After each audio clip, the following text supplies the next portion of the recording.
Greetings and welcome to this edition of Positronic. I am Barry P. Cook, and in this video I'm going to break down and review the last two episodes of The Mandalorian, chapters 13 and 14. So let's jump right in with my review of chapter 13, titled The Jedi. In this episode, the Mandalorian and the child reach the city of Caladan on the planet Corvus, looking to meet Ahsoka Tano. Upon meeting the city's magistrate, while looking for her, the Mandalorian is asked by the magistrate to take up a bounty to kill Ahsoka in return for a Beskar spear, which he accepts. The Mandalorian then sets out from the city into the forest wasteland in search of Ahsoka, hoping for some answers to the child's past, the source of the child's powers, and potentially handing over the child to his new guardian. This is a really good episode.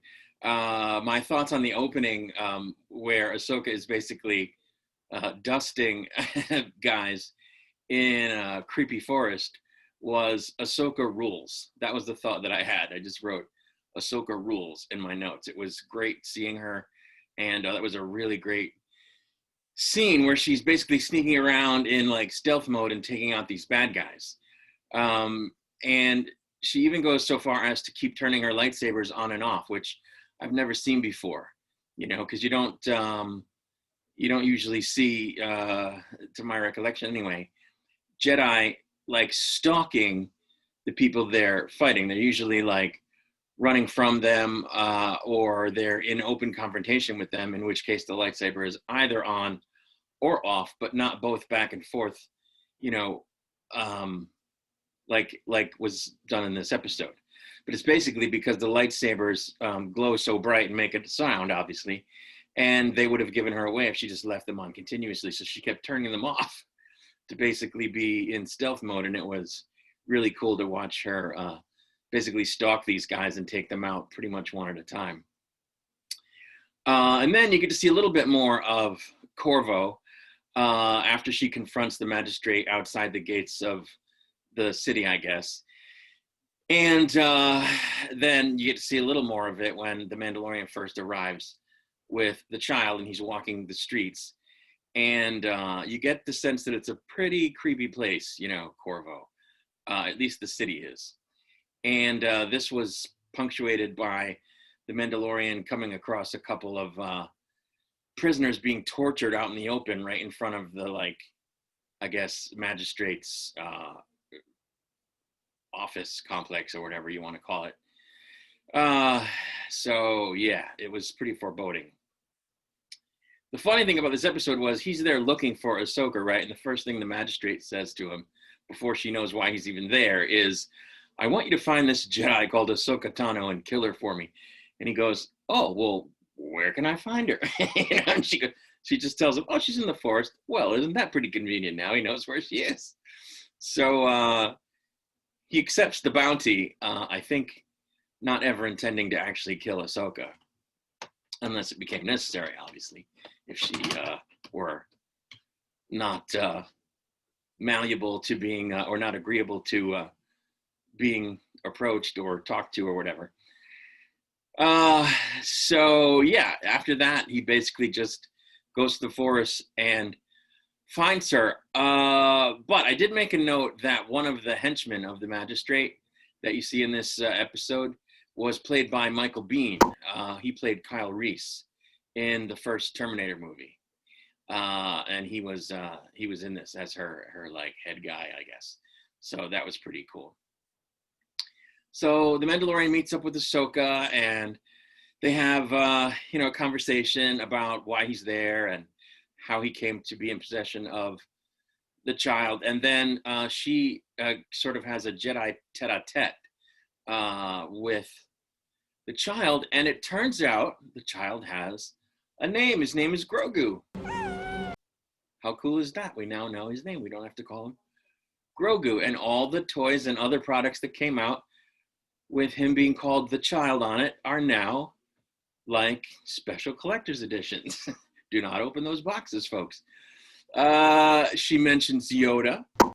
Ahsoka does during, her conversation with the Mandalorian after she finishes communicating with Grogu, and that was pretty cool. Of course, the episode comes down to a bargain, as it always does, a bargain within a bargain, because Ahsoka basically says, I'll see what I can do for you and Grogu if you help me take down this magistrate.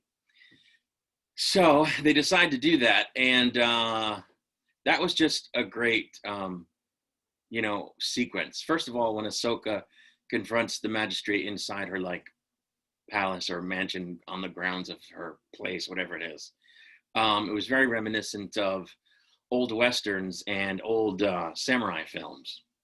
In fact, I forget which samurai film it is, but there's a particular shot sequence that's an ode basically to a particular shot sequence from an old samurai film. So that was pretty cool. And a fight ensues, of course, between them. And she's trying to find General Thrawn, which I guess is someone the character was in conflict with during Rebels, which I didn't watch, but I'm thinking now I may have to go back and do that. Meanwhile, Mando fights with the magistrate's number one in the streets, and basically kicks his butt. But I thought they had a great team up scene. It was a great confrontation scene because the fights, they go back and forth between the two fight scenes, and that was pretty cool and very well done. I wasn't keen on the ending. And, I don't see how they could have done a different ending, really, because obviously it's not going to be the Ahsoka and Mandalorian show for the rest of the season, right? So you knew they were going to have to part company. Besides which, Ahsoka has her own thing she's trying to do. And I found that disappointing because, of course, I want to see more of Ahsoka. And the only other thing they could have done is to have the Mandalorian stay on Corvus with Goku and to have her, train him right there on the planet. But then it would just have become the Ahsoka and Grogu show. And what's the Mandalorian? He's just going to stand around, you know what I mean? It's not designed for him. The show's not designed for him to be a stationary character. He's like a have gun will travel kind of character, or in the case of, a samurai film, if you want to talk about that way, have katana will travel. So there was just no way they weren't going to separate. And I found that unfortunate because I like the Ahsoka character. And of course you want to see Grogu being trained or, at least working with the Jedi to explore where he's at in terms of his force wielding abilities and all that. And it just gets delayed. You saw a little bit of it in this episode, but it just gets delayed to the next time they come across a Jedi, which, at that point might have been the next episode or might have been the episode after that. We didn't know. So I was bummed at the ending, but there wasn't really anything else they could do.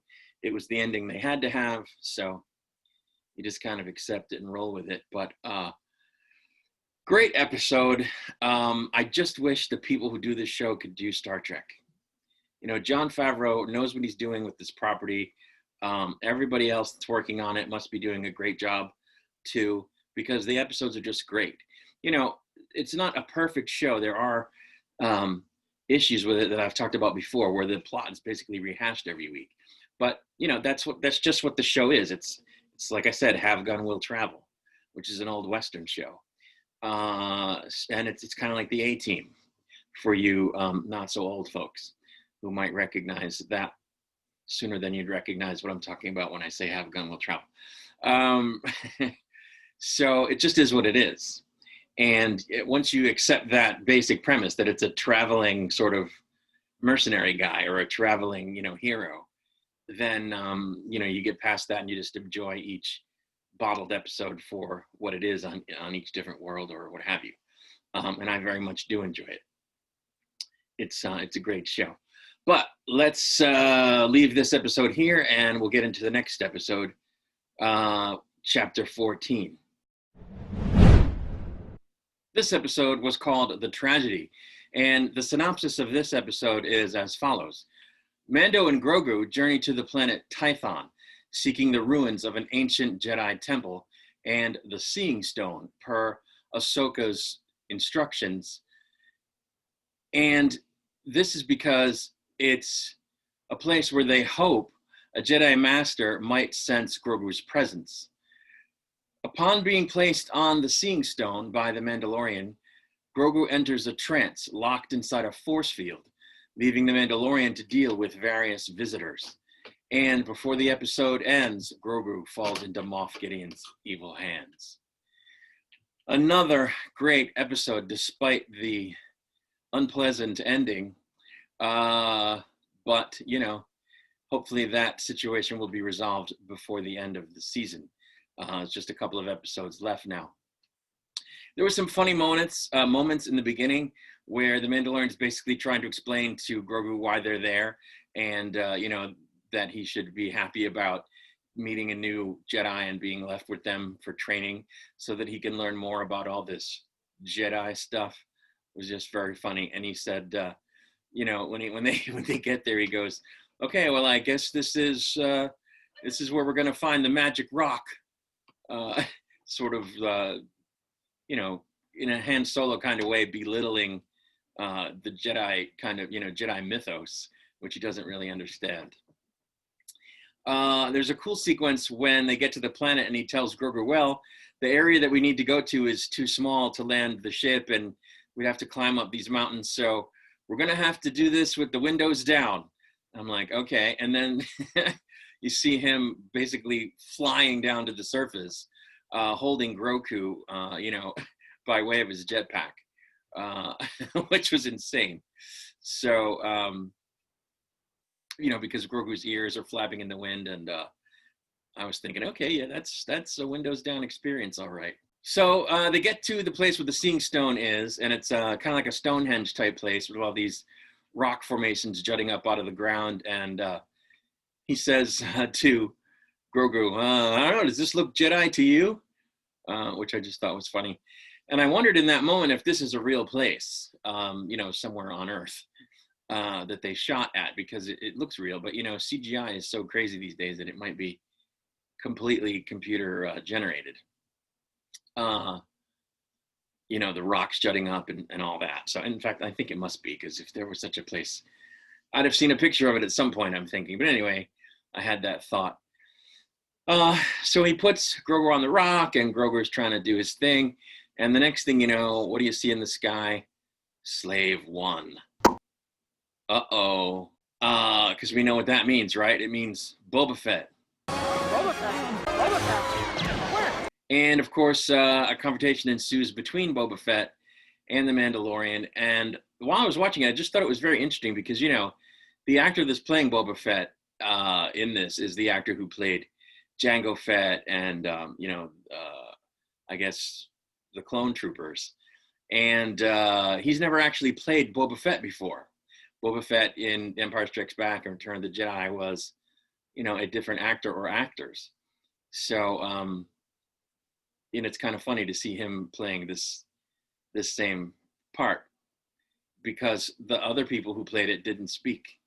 So the first actor who's actually speaking in the role and whose face you see under, quote unquote, under the helmet is a completely different guy from who played the character in the previous movies, because of how they, you know, did things when it came time to do the prequels. So I thought it was very interesting that this actor basically fell into this iconic part because of that. Something that struck me as weird is he's, you know, he's a villain, right? In Empire Strikes Back and Jedi, just this completely ruthless, out for himself bad guy that you hate because he takes Han Solo back to Jabba the Hutt. You know, he's kind of a one-dimensional character in those films. They don't take any time to explore him because it wasn't really part of the story to do that. But now here we're getting the character sort of expanded on, and he's being depicted as, you know, sort of a man of honor who's just, you know, making a living, making his way through the galaxy. And I don't know, I found that a little bit hard to swallow because he's just this, you know, bounty hunter in Empire and Jedi who gives no quarter, to anybody. He's just a bad guy. So I was a little thrown by that, but it's not the end of the world. I think I can work with it. I think the actor did a great job. Then the stormtroopers show up, and I just wrote, "Oh shit!" Fortunately, the Mandalorian and Boba Fett and his compatriot team up against the stormtroopers, and they make it out with their hides after a brutal series of like fight scenes, both hand-to-hand combat and shooting and other things. It was just incredible. Again, I sat there going, why can't the people who make Star Trek make a show like this? It's just so great. But what are you gonna do? It was kind of cool too, because the stormtroopers are fighting this battle uphill. And I kept thinking, your targets have the high ground, you dumbasses. I have the high ground. You'd think they would have just, given up sooner than they did, but no, they kept pressing the attack.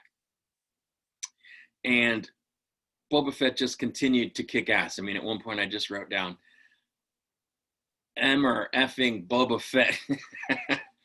And, then backup troops arrive, and it's like, oh my God, it's getting worse. But like I said, they ended up getting out of it with their skins. However, before they were able to do that, Moff Gideon's dark troopers managed to capture Grogu and deliver him to the evil Moff Gideon, who, by the way, was giving me serious Vader vibes in this episode. He kind of has before, but more so in this episode than before. And I just kept thinking, fucking Kylo Ren.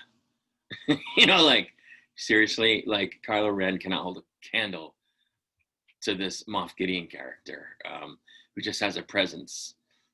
So I don't know. I was just getting Vader vibes from him, which I never got from Kylo Ren, even though we were kind of supposed to. And then in the final scene, Grogu is messing with a couple of stormtroopers by knocking them around with the Force in his holding cell. And I just put, get him, Grogu, in my notes. But he was tired from doing all that. And Moff Gideon managed to tranquilize him with a stun ray. He had his trooper stun him with his stun blaster there, and put him in little manacles. And that's the way the episode ended, which is a serious bummer. Yeah, I mean, and we know that the Mandalorian and Boba Fett have now teamed up, and they're going to try to rescue Grogu. So we'll see where that goes in the next episode or two before the season ends. But again, great episode. Loving this show. I think it blows away, the prequel films and the sequel films and, the other in-between films in the Star Wars franchise. I just think it's so good. Thankfully, we have at least this. If the movies, are lost to us in terms of quality, at least we have this. But yeah, that's all I have for now. I will be back definitely in a few days with my review of the next Discovery episode, and maybe before then with any entertainment news that I might come across. Until then, I will once again say peace and long life.